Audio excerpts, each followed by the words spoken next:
Ayan na po sila, nakapila sila sa lilim kasi sobrang init ng panahon ngayon.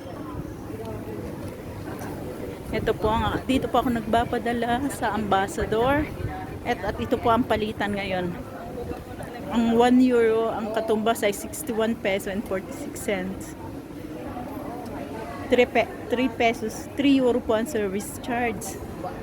Kaya, pupunta po tayo sa ibang padalahan. Doon naman ako magpapadala. Baka mas mataas ang palit sa ibang padalahan. Itatry po natin. Ito po yung mga restaurant dito. Dito kumakain ng mga turista. Ito naman po yung tinatawag nilang tram. Ayan po. Ayan. Very good.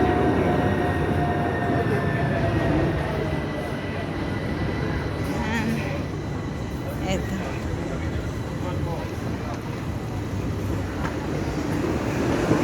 Yung isang padalahan po dito, ang pangalan ay Iremit. Ayan, go.